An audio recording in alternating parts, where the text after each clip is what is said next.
I don't teach men how to be men because I can't do that. What I do is help empower them to live the way they were created to be. I think the man as the leader needs to communicate what his vision is for the family, first of all, so that the woman can trust that he's going the right direction. Everybody is created with a very unique purpose, and it's our responsibility as humans to figure out what that is and share it outwardly, publicly with the world. Welcome to It Is Good, hosted by Mike McLean, where we pause to find gratitude in everyday moments and celebrate the beauty in life. From sunrises to heartfelt conversations, let's shift focus to what is truly good. What is going on, everyone? Welcome to It Is Good, the show with good questions and even greater purpose. Today, we're joined by someone who is building kings and redefining what it means to live with purpose and power, Jennifer Jehl. With a LinkedIn following of 130,000 people, a coach, author, podcast co-host, and speaker, Jennifer works with high-performing men who feel stuck, disconnected, or stagnant, and helps them reconnect with discipline, direction, and masculine strength. Her mantra: I don't teach men how to be men. I help them remember who they are. Through her private coaching programs and her signature framework, the Kingmaker Code, Jennifer has helped countless men reclaim leadership in their lives, homes, and businesses. But her insights don't come easy. A former people pleaser who hit rock bottom in 2020, Jennifer rebuilt her life through faith, truth, and hard-won healing. In doing so, she discovered her calling to help men become the kind of grounded, mission-driven leaders that the world needs most. Jennifer Jehl, thanks for coming on the show. Wow, that's a wonderful intro. Thank you so much for having me, Mike. It is truly an honor and so many topics that I'm excited to dive into with you. So without further ado, let's jump straight into the genesis of your story. So you've shared that in 2020 you hit rock bottom and saw firsthand the chaos that unfolds when men lack vision and purpose. Can you take us back to that moment? What was breaking down in your life? How did it spark this fire to help men rise from weak, insecure to grounded and intentional? Yes. So definitely rock bottom in 2020. I would say it was a long road to get there, though. A pattern started, I would say, in my 10th grade year of high school with my first relationship. And then it just kind of continued on in business relationships and personal relationships of this toxic people pleasing, which is kind of how I've termed my past state. Um, I would put myself into really bad situations and I was taken advantage of. But, back then I did play a victim role. I admittedly played a victim. And then, along the way, I started to realize I'm the common denominator in this equation. And there must be something that I'm missing. I have really good intentions. I want the best for people. I was a hopeless romantic, both business, professionally, and personally, but I just could not get it right. And it came down to the fact that I had no self-value, no self-worth, and I had no direction or purpose. You know, um, the rock bottom was kind of the icing on the cake, even though that's a positive thing with sprinkles. This wasn't very positive. Sometimes high sugar content. Sometimes. So I was in a relationship that I did leave at the very beginning of 2020, but it was a 3-year relationship. Um, it was very demeaning to me, but I kept choosing it because I wasn't at a place of self security, like I said, self value and self worth to say no. So I just kept on going and it got worse and worse progressively. I moved my entire family to be with this person out of the state of Texas, which was a huge, even my parents. Um, and that's when things kind of really went downhill. There was all kinds of abuse, financial included, and just a big mess for my family. Like 3 children I have. One has special needs, the youngest one, and our stories kind of converge to where the rock bottom was both my story and my son's story. He still struggles very much with medical problems and developmental delays, but um, by that point, He had had 2 open heart surgeries, many other surgeries, just really hard life. The most delightful child you will ever meet. He's hilarious. But he started, I guess, becoming on the receiving end of that verbal abuse from this person. Hmm. And I was scared. I didn't know what to do. Um, and I think sometimes people don't realize the dynamic of that kind of situation that you think, and even I would think at this point, like, just like say stop and go, just leave. Yeah. But at that point in time, I just didn't have the tools to do so or the strength or the courage. And there was one kind of turning point in how things were playing out with my son where he was hit on the head. And I don't know all the details of it, but for what it for what it was, it sparked my literally running away and not looking back. Wow. So I left, I went to where my parents had I moved my parents to the state that I moved to, but not in the same house. So I went there and I immediately started therapy, counseling, business mentorship, all kinds of mentors, like all the mentorships that I could possibly get my hands on. Yeah. And I got deeper into the Word of God, and I had a really great support system that without them, I think I would have gone back because I was that weak and devastated, even though I was the one who left, if that makes sense. It Yeah. was, I moved us back to Texas within 3 months, and now my parents live across the street from me, and we've been here for 5 years. So, it had a good ending, Yeah. um, and so, I just kept on that trajectory of upward aim, with mentorship and good people, and along the way, I started writing pieces that I found therapeutic to myself, but they were inspirational to other people. And that kind of turned into, I should be a coach. I originally wanted to help the kind of woman that I was, because that would make the most sense. But it just, for whatever reason, I think God was calling me to a higher purpose, a different purpose. And I started working with men. This was before I got heavy into this masculinity piece. But it worked out really well. And my first client, I mean, he's still living his best life to this day. And that was a long time ago. That was over 3 years ago at this point. Mm. And I think um that was the experience I needed to really know what I wanted to do. And I think it's just evolved since then. So getting further into the Word of God has led me to realize that the world, first of all, society has destroyed the man. Um, but according to the Bible, and if you really like dig deep down into your soul and your intuition and your values, the world needs strong men in order to create strong marriages, school systems, political systems, children. Like, we need strong men in order to be healthy individuals and live in a better world. And so, I think my experiences with um, men who weren't living as their best self, not just that one relationship, but many, both professionally and personally. Um, and I would say the biggest one of those, I have 2 teen daughters as well, and I have raised them on my own, and that's a hard task.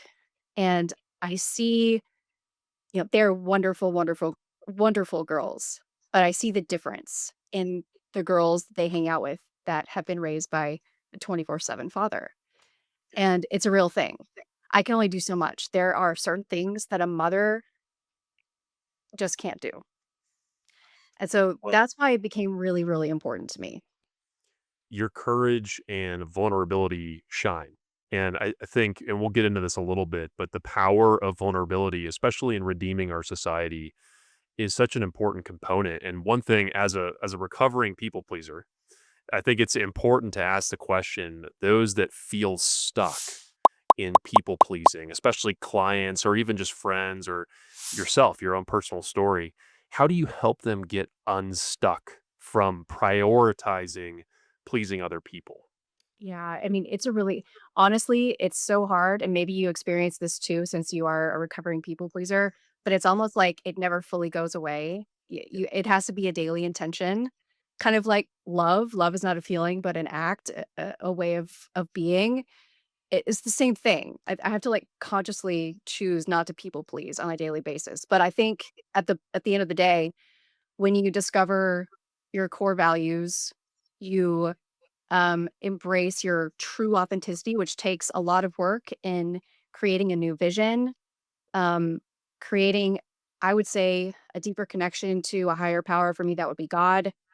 Um, and I think exercising certain things related to discipline, but values, beliefs, vision, discovering purpose, being unapologetically naked in those areas to where you Yes. don't want to it's almost like you're disappointing yourself if you let someone cross your boundary. Boundaries have always been a scary thing for me, but they're really what creates good, healthy relationships in any capacity. But it takes work. So yeah, vision, belief systems, core values, really discovering what those are. And there's an interesting thing in the human psyche where I sense that a lot of people just want to jump to the end. They want to jump to the final state and they think that they should already be there, especially in weight loss. That's kind of an obvious one, right? Like I should be fit and thin and they're, 300 pounds. It's not going to happen overnight.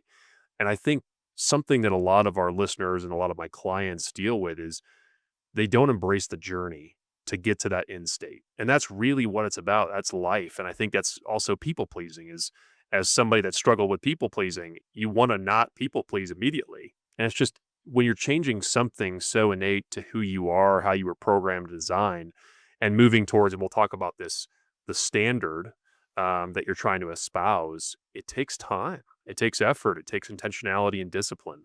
Um, Yes. and I really think, Jennifer, your message resonates with so many people. You mentioned authenticity. You've built a following of 130,000 people on LinkedIn. That does not happen by accident. And I think it's just the trust that resonates with a lot of your listeners and the brand that you've kind of created. I'd be curious, how do you cultivate that level of engagement? And what have you learned about speaking with clarity and conviction online on a digital platform versus one on one with coaching? Yeah, that's a really good question. I would say, first of all, I'm still shocked that I have a following like that. I could tell you I've never put an ad out before. I think what has cultivated it is I've been very open and vulnerable and extremely transparent about my own journey and the lessons I've learned. I am not afraid to share about my mistakes, take accountability and ownership for those. I think that's really important because I think we live in a world where these like influencers, we think they're perfect and they're not. Like nobody is. We all look terrible some days. We all do have the wrong habits some days. We all disappoint ourselves and people don't talk about that nearly enough. So I think being raw and open, transparent, discussing my mistakes and um just openly talking, but I think providing action steps and wisdom has also been a key factor. People love action steps. Um, and I like to ask questions also. I want to know what people think and I like to start discussions. There's such power in the authenticity. And in fact, I'll just offer an anecdote to the listeners. I actually consulted a marketing firm, and one of the increasing areas of focus and desire is authenticity. It's actually its own unique skill set and brand within Okay. YouTube and LinkedIn.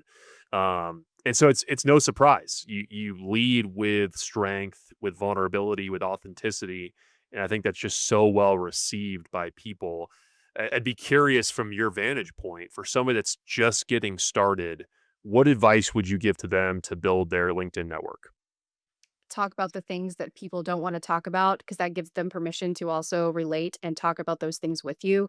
Um, Talk about real life, not just the life that you want people to see.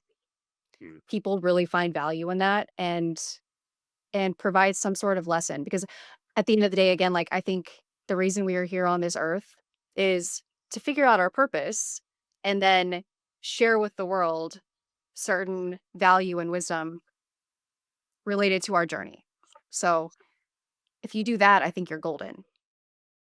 That's so good. And I think it's really easy for somebody to see someone like you that's obviously very accomplished and competent, but to think that you've got it all figured out and nailed down and everything's perfect. The reality is we're all human beings. We have the same human condition and we're just trying to figure out life as we go. I think that's really, really well said.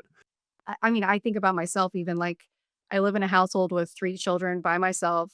I was trying to run a business. I have 1 special needs kid. I have to clean the house. I have to take care of my dad who has Alzheimer's. Okay, now those seem like problems for me, but like to somebody else, those are a walk in the park. We all have different struggles and different problems, but it's possible in every situation to turn these into opportunities and ways for growth. Well, I'm gonna skip a little bit ahead on that note and just yes, everyone has their own capacity and threshold for stress, but I think pretty much unanimously everyone would say, "Wow, that's a lot." So I'd be curious to pick your brain as somebody kind of working through those things with that amount of workload and weight. As a mother of 3, including a child with special needs, you've shared openly how that's shaped your perspective. How would you say motherhood, especially the challenges of advocating for your son, have changed the way that you show up for men that you coach? And what has it taught you about strength, empathy, and influence? Well, I would start with empathy and love, I think. I think I always like to describe my relationship with the world prior to my self-discovery journey as surface level, just like I described my relationship with God prior as surface level.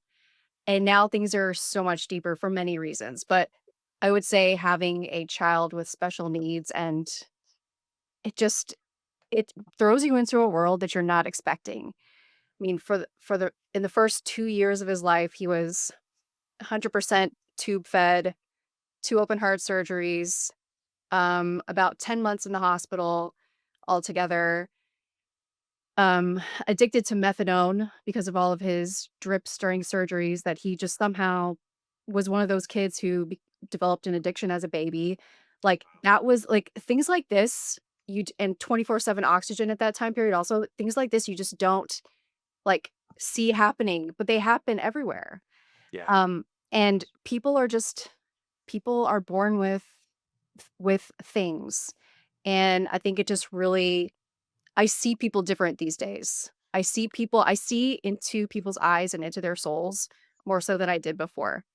I was more focused on myself before and being the person that everyone wanted me to be and, people pleasing everybody. But it's really if you look some of the people pleasing tactics are very selfish. And sure. and I think having a special needs child really changes that. And as far as advocating and assertiveness and boldness, I would say in my experience in hospitals with him, uh, kind of changed my way of thinking there. I was an introvert. I'm still an introvert, but I'm not shy anymore. I was very shy then. But seeing how hospitals are businesses now, I'm saying this kindly as the daughter of a physician. My dad's a doctor, Yeah. but hospitals are run like businesses. And if you're not careful, your kid will become not a kid to them. So you have to really advocate. And I think that practice of advocating for what I and also his father thought was right for him at the time, medication wise, treatment wise, when new teams came on the unit, it's just it can become a mess if you're not completely in tune with everything that's happening. So that taught me, I think, to speak up and speaking up is good. So I have no Yeah. problem speaking up now. And I'll underscore that as a hospital administrator, there's risk exposure that we try to cover with protocols and standards. And absolutely, I would even say more programmatically, just as a human being, especially in America, advocating for your health and beyond is such an important point, I think, for our listeners to glean from. One thing I wanted to say, and I think is a really, really interesting point that you made, People go through these really, really life changing traumatic events, and then they walk around the world or in the hospital, go get a cup of coffee, and everyone else is just living their life. And I think when you get those contrasts, it's such an interesting, excuse me, such an interesting insight into the human condition because in your mind, in your own world and own schema of events, life has kind of paused. Yeah. My son was in the NICU, similarly, went through several surgeries, had complications, born early, all these things. It's almost as if, wait, why is everybody else just doing normal life? It was the same when I deployed and I came back. It's like everything was normal, but in your world, it's not. I think that contrast is a great way to wake up and realize, oh, the world's not about me. Yeah. And when you start to live outside of yourself, I had a great conversation with John Bates a few episodes ago. When you start living life outside of yourself, that's actually where real life is. That is a great way to put that. It's so true. 100%. I mean, I can remember many times, like I said, my life was just about me. And even though I had good intentions, I was, I think, selfish. And those moments, like I can picture that exactly what you're saying. During one of his I would say like 3 years ago, my son had a spinal surgery, and he ended up having cardiac arrest and went on ECMO. Do you know what ECMO is? I do. Yeah, Okay. yeah. So he was on ECMO, and that's, like, terrifying, as Yeah. you know, and I remember going down to get a coffee because we all need coffee, and, like, feeling like a zombie and dead and not knowing what would happen, and Yeah. I had just had to tell him goodbye.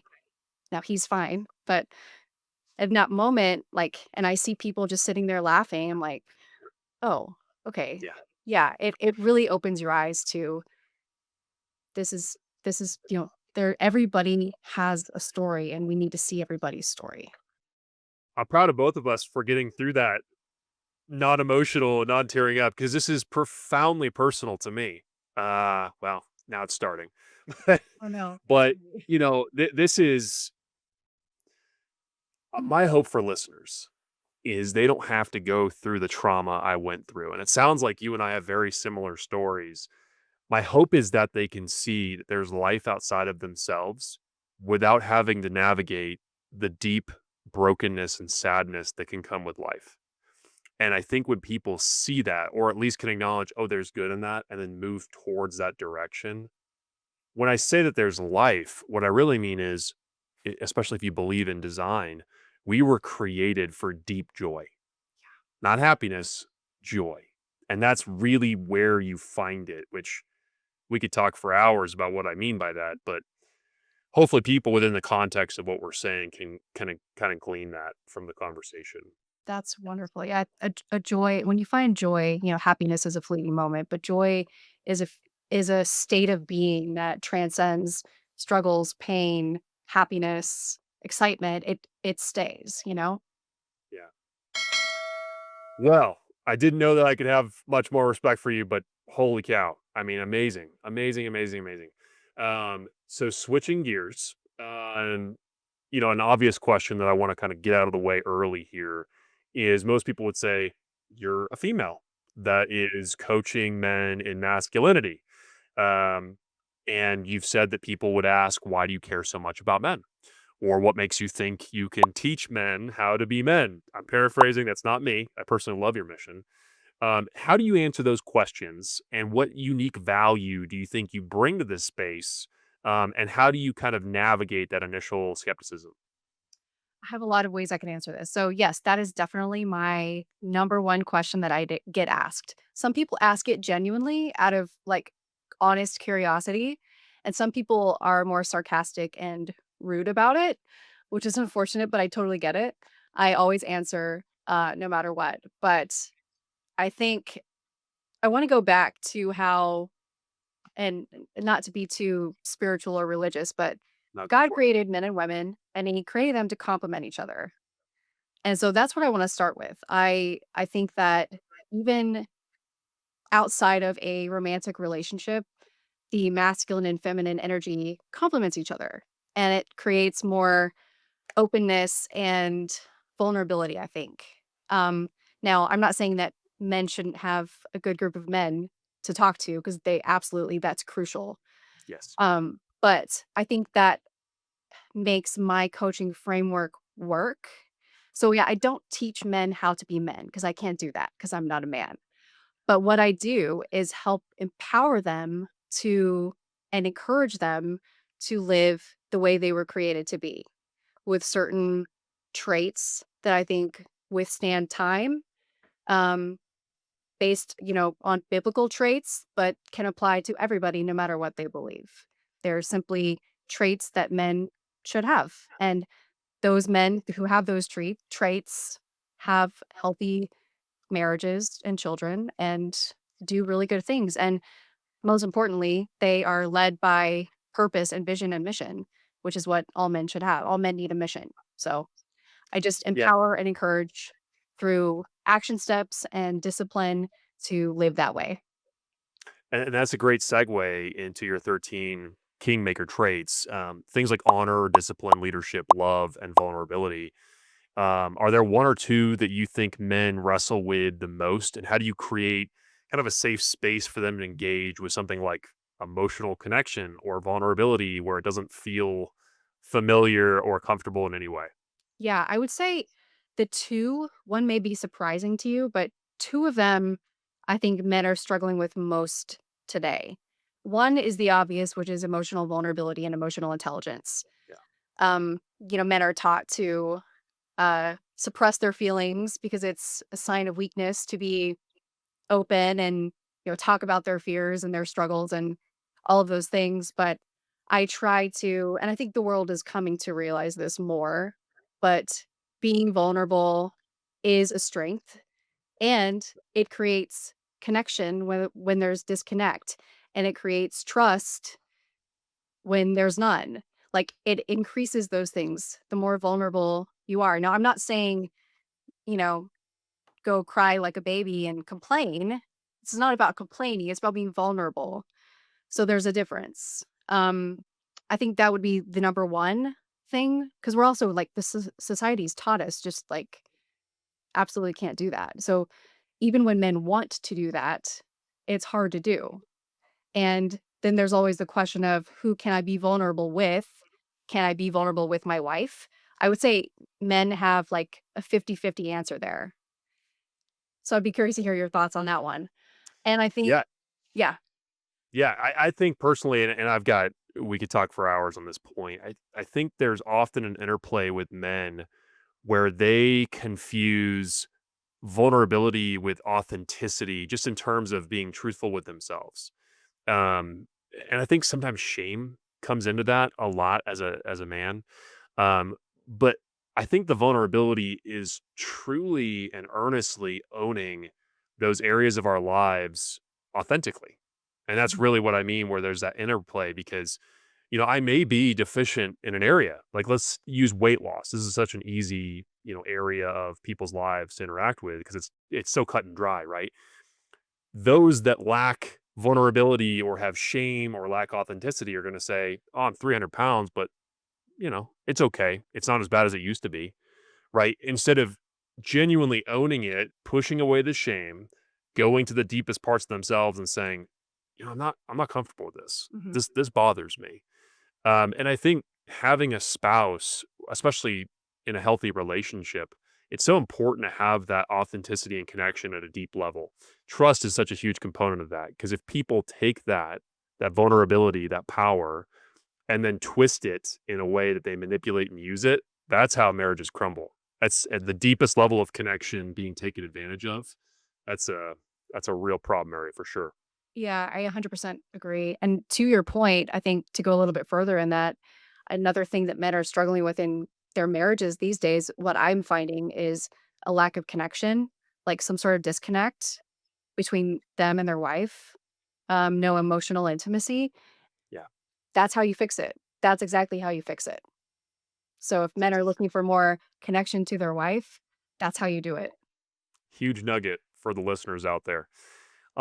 So you wrote something recently, last few days, that really, really hit me personally, goes perfectly with what we're talking about. You said, men who live by motivation chase high points. Men who live by standards create legacies. This was like I said, for me, just a foundational shift into, really 2 years ago, transitioning to the man that I am today. What would you say gets in the way of men living by standards instead of motivation? What are some of those pitfalls, and how do you guide them through that internal rewrite? So I think, on motivation itself, people are always trying to find the motivation to, get up and work out, do the thing professionally, um, whatever it is. And people find that motivation, or they think that motivation is this feeling, this burst of energy that will just get them to get up off the couch and do it. But what I find is, yeah, those people are just chasing those high points. They're just looking for the next like dopamine hit of, oh, I did it. So now I can relax again. When you have standards and daily non negotiables and a code in which you live by, your life becomes one of direction and purpose. And you're not reaching an endpoint goal. You're reaching just the next one before you cross the next mountain. I think I always like to think of life as a video game. Men can relate to that. Um, you know, the men who I think chase high points, they're just like maybe okay, maybe think of Mario Brothers. The little guy Mario is just jumping up to knock his head on the question mark or whatever. That's a high point, right? But what you wanna do is get to the next level. That's gonna create the fulfillment and the satisfaction and the success. So you don't wanna just stay on the same level, just, like, bumping the boxes. You wanna continuously get to the next level. You never wanna stop. I mean, I love the reference. Yeah. I mean, anybody under the age of 30 right now is like, "What's this box that you're referencing?" And it just makes my soul happy that you referenced Super Mario's. It's wonderful. It's all-time favorite. Um, yeah, likewise. I mean, that just brings me right back to my childhood. That's wonderful. So, one question that I wanna ask you, and we've touched a little bit on the role of biblical masculinity, but what would you say is the role of biblical femininity and the power that a strong female presence can offer to a man that's truly living out their biblical strength? What do you think that interplay is? Well, I think that's also a really layered question. I think, and maybe, I'm interested to hear your thoughts. I think a true healthy relationship or marriage has to by design has to have those elements of biblical femininity and biblical masculinity for it to work. So a man in all these traits like leadership and women are of course leaders too, but in the marriage it looks different. Men are leaders of the marriage. Men are leaders of the home. They are spiritual leaders. They are the leader.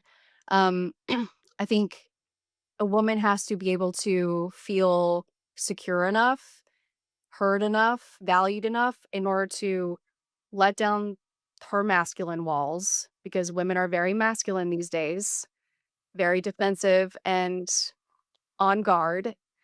We have to feel, yeah, secured, valued, and loved in order to let those walls down and be in our feminine energy and let the man lead. And I might, at this point, bring up this whole biblical the woman has to submit to the husband, which I think people have wrong. You know, um, People think that the man can just say, "Oh, go do this," and the woman has to obey, but that's not how it works. I think what God meant by that is a man, a leader of his house, is going to already be following his bigger purpose and his bigger mission and maybe following God. And the woman has to be able to see that and trust that. And if he's doing the right things, then she wants to follow him and do those things that he encourages her to do. And a leader is not a place of it doesn't come from a place of power. It comes from a place of empowerment and encouragement and love and guidance. And so when you have a man like that, the woman can truly live in that feminine, nurturing energy. Yeah, That's my that's so good. And again, another topic that we could talk for hours on. I think a lot of the confusion, especially in society, is that men don't take that mantle seriously. They wield it like a stick. And the reality is those that wield that burden take it seriously. It's a service. It's a weight. Yeah. It's not a light stick that you swing for your personal advantage. It's a heavy mantle. So I have to pick at this. Let's make the assumption that a home has that husband, father fixture in the home that's seeking to honor the Lord, to carry the mantle, which we know is kind of an anomaly in our society these days. Right. So, assuming that some of these homes have that leader, that husband, that father that's seeking to honor the Lord, to pick up the mantle, to carry that responsibility seriously, what advice would you give to a strong female leader in that same home that's seeking to honor their husband, their kids, and the Lord in their feminine energy, as you stated? Yeah, I think one of the things that has to be done, first of all, is communication and conversation. I think there has to be I think the man as the leader needs to communicate what his vision is for the family, first of all, so that the woman can trust that he's going the right direction and give any input that she may want to give. And I think at that point, like, you have to be able to, if you're on board, fully respect your husband, give him love and a safe place, and let him be vulnerable with you. Let him talk about his hesitations and his fears and his successes with you, but let your wall down and let him lead, because ultimately a man wants respect, and that's how he feels love, and she will feel that if she lets go, and she will feel the love because women want love. Um, I don't think a man can thrive without that feminine energy by his side. So Yeah, she I has to totally be agree. able to let go. Especially a lot of the figures throughout history. I mean, it's well documented. I didn't anticipate this, but you actually posted, I think it was like 2 days ago, about Jezebel and the antithesis of that and what that can do to a man. And actually, if you don't mind, would you mind just kind of sharing your thoughts on that? Because I think it's a really great antidote and connection to the opposite end of the spectrum on what we're talking about. Yeah, so Jezebel, I think, could be seen as an actual person, like a a demonish woman, if you will, but it can also be seen as negative energy that may distract you and get you off course as well. So Jezebel was a Phoenician princess, and she married King Ahab, and she immediately destroyed Israel, with her own, like, worshiping of different idols, Asherah and Baal, with all kinds of things that were outlawed, like sexual immorality and orgies and these poles that were, um, tributes to these gods, um, just really, really bad stuff, and kind of like I kind of compared it to the state of the world now. We're a mess, kind of in the same way. Yeah. It just seems different because it was in the Bible, but it's pretty much the same thing. And I think, you know, being true to your being true and aligned to who you are is extremely important. And I think as a king, he should have seen that and not been, maybe, I mean, he had to have been a passive man, and he let her take control, and maybe she could have done good things, but she didn't. And she set Israel on a course of destruction, and then she ended up dying for it and literally getting eaten by dogs. And I think it just makes a point to stay true to who you are and the way God taught us to live, even if, again, even if you're not religious or a believer in God, like, you can't argue that the way he's taught us to live is the right way to live. Yeah, I think it's an offer of love to basically say, "Hey, by the way, I created the roadmap to who you are and how you thrive, and here it is." I think that's Yeah. I think it's very kind.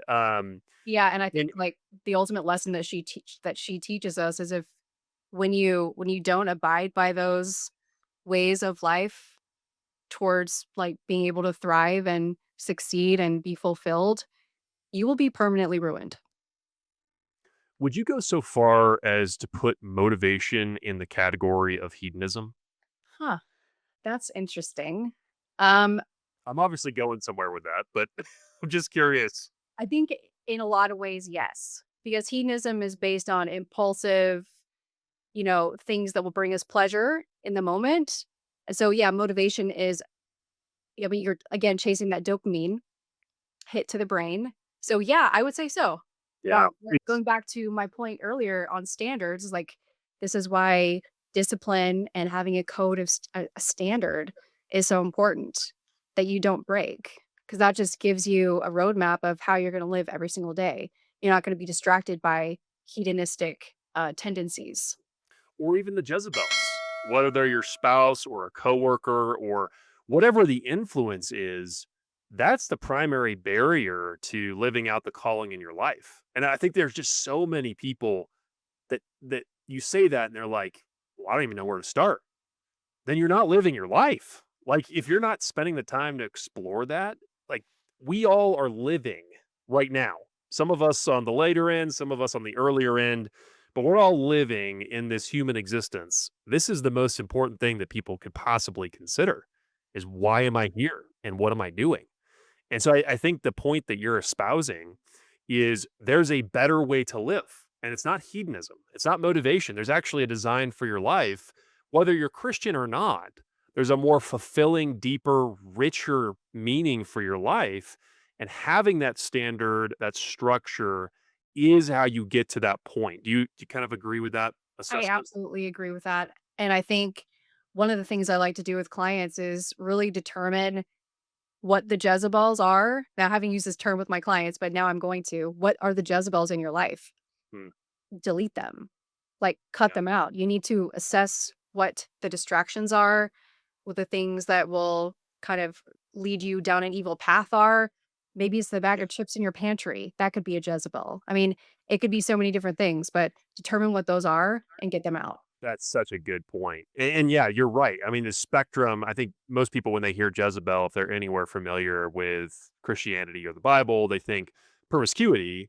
But certainly, the perversion, the hedonistic, the fleshly desires it's pulling to, it applies to so many different areas of our lives. And I've never found that to be beneficial to my soul or my satisfaction or my joy. There's things that are short term and fleeting. They just devastate the human condition. They really do. Like I said, they will lead you to permanent ruin, I truly believe. Yeah, for sure. Well, I do want to make a quick pivot here towards a fun little segment that we call prompt and response. Okay. So, Jennifer, what I have here is a list of single words, and what I'd like for you to do is give me your 1, 2 sentence response to the prompt. Does that sound good? Yes. Awesome.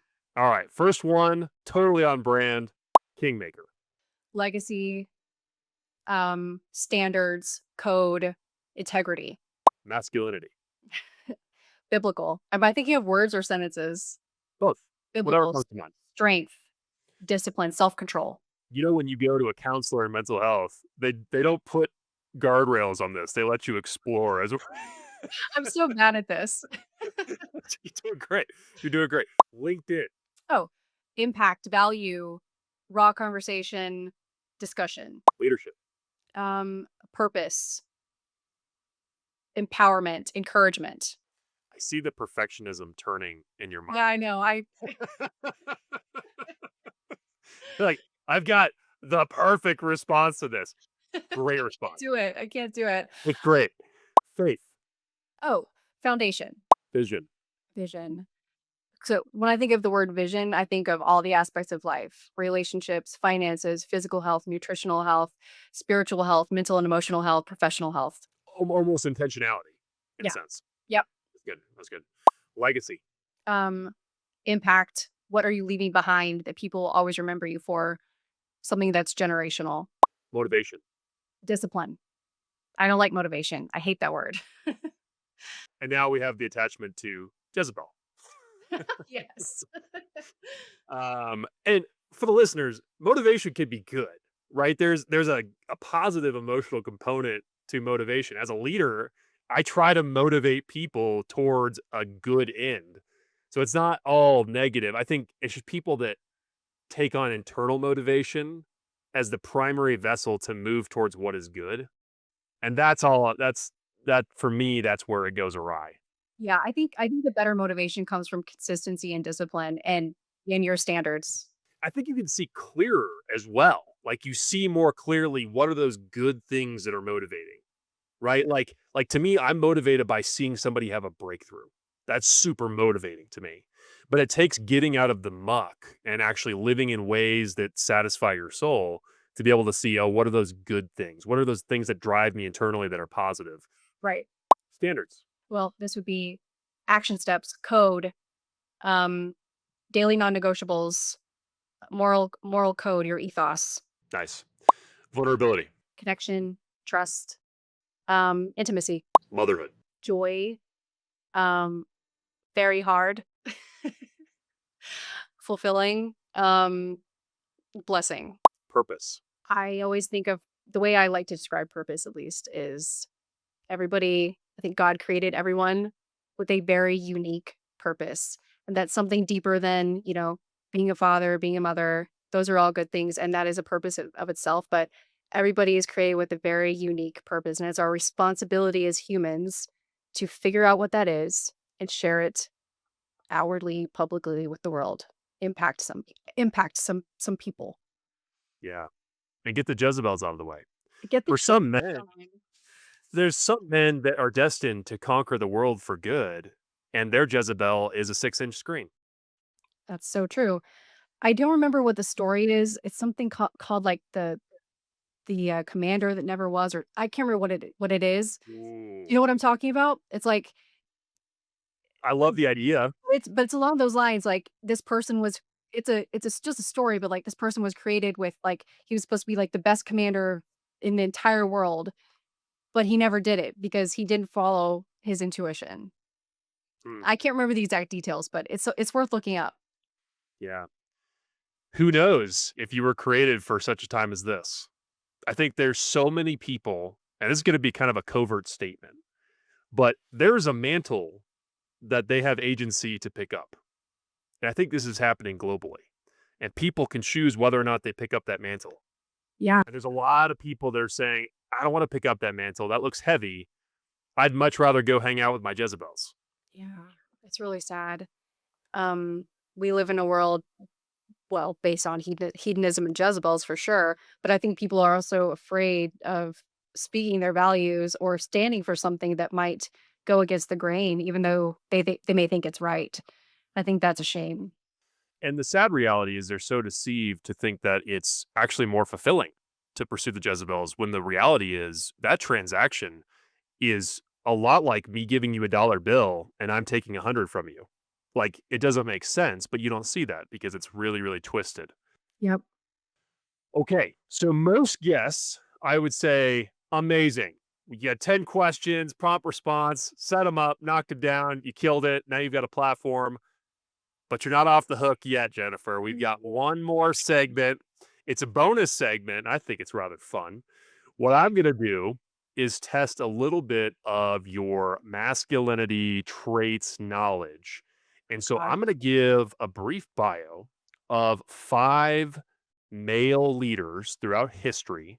And what I want you to do is take your time with this. You're going to rank order the best to the worst and why. Oh God. Okay. Okay. All right. All right. So you got a little time. I'm going to get through. So Abraham, obviously famous biblical figure, considered the foundational patriarch in biblical history. Abraham is celebrated for his unwavering faith and leadership in establishing a covenant with God, laying the groundwork for the Israelite nation. Good luck beating that. Followed closely by Moses. This is going to be fun. Yeah, I'm already nervous. Renowned for leading the Israelites out of Egypt and bondage and delivering the 10 Commandments, Moses exemplifies courage and moral leadership. George Washington, so now you're not a patriot if you put those other people before you. George Washington, as the first president of the United States, commander in chief during the American Revolutionary War, Washington is esteemed for his leadership in founding a new nation and setting enduring democratic precedents. MLK Jr., a pivotal leader in American civil rights movement, Martin Luther King Jr. is renowned for his commitment to nonviolent activism and his profound influence on advancing civil liberties and social justice. And last but certainly not least, Abraham Lincoln, the 16th president of the United States, and a fan favorite in the McLean household, standing at 6'6", 5'4". There's debate because his hat was so big. Um, his stature was just astounding and the impact that he would have on men. But Lincoln is often hailed for his leadership during the Civil War and his efforts to abolish slavery, which, depending on which side of the aisle you sit on, is up for debate. His presidency was marked with his ability to navigate a nation in turmoil, though some of his decisions, such as suspension of habeas corpus, have been subject to debate regarding moral implications. So, like I said, there are things up in the air, but having the courage to try to guide and navigate deep divisions in society, that's Abraham Lincoln. So, Jennifer, you've got Abraham from the Bible, Moses from the Bible, George Washington, MLK Jr., Abraham Lincoln. 1 through 5. Okay, well, the first 3 are really easy for me. The second 2 are gonna be hard, and I may have to ask you a couple questions. Okay, first one's gonna be Abraham, just because of everything you said, but also what I love about him is that he did not discover his purpose until he was in his 70s. And that is something really encouraging that I tell men all the time who come to me and like maybe in their 50s and 60s and they're like, what have I done with my life? I feel like there's something else that I need to give. And I always tell that story. And it's really inspiring because he didn't even start his life till he was in his 70s. I'm gonna go Can with I him. pause you, Jennifer, real quick? Yeah. Yeah. Because this is a story. So I mentor a lot of young men, and I tell this story often. So he is known for his faith. If you go to Hebrews 12, Abraham was credited to his faith by choosing to walk up the mountain. So how many men out there are being told, go up the mountain, and then they just stand there and twiddle their thumbs? But to actually have the faith and say, no, God told me to do this, it makes no sense, but I'm going to have the faith to go up the mountain. And that was credited to him as righteousness. And I think there's profound impacts and implications beyond just the Bible here, Mhm. but how many people are paralyzed by the inability to step out in faith? Yeah, exactly. I think a lot. A lot. I wish that we could have comments on this. I hopefully there will be, because I would love to hear people's thoughts on that. Um, Likewise. yeah. Second, I'm going to put Moses. I'm gonna do the 2 Bible guys first. I'm sorry. Hey, that's fair. Moses had a very, very impactful life. Like he literally was responsible for sharing the 10 commandments with us. I think that's really huge. He followed the call that God gave him, and that's all that we're expected to do, and he did it. So I'm putting him second. Number 3, I'm gonna do MLK Jr. He obviously, he's a great, great hero. But he also can you imagine what a struggle his life was? He combated so many pressures and stereotypes and like his life was not easy and he still pursued that purpose and that calling. And he did it beautifully. So I'm going to put him third.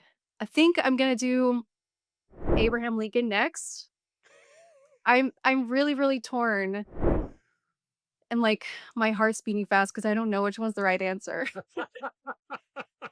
I love how I just literally took your perfectionism. I was like, all right, you can't win this one. No, I can't win this one. I'm gonna have to go with Abraham Lincoln next. I don't remember all the details of his life because I'm terrible at remembering history unless I've seen it recently and I haven't. But, he really did. I think he was a really great president. Everything I know, like I can't remember anything negative that I saw as negative unless I'm mistaken. Unless I'm mistaken. Now I know they both have like some iffy things with slavery. Um, and so I would have to research more to give a fully correct analysis.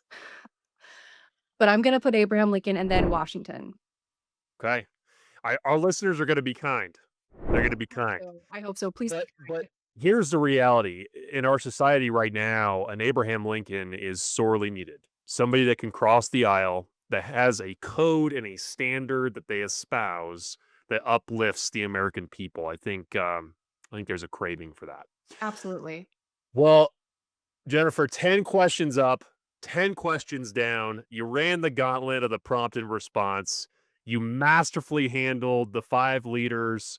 Thank you so much for indulging me in that.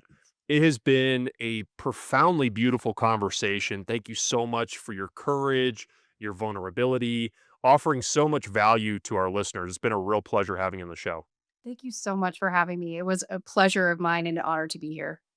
Well, to everyone listening, remember to reflect on your own why and carry it forward into whatever you're building next. Thank you again for Jennifer for joining us today. Have a good day, and we'll see you next time. Take care.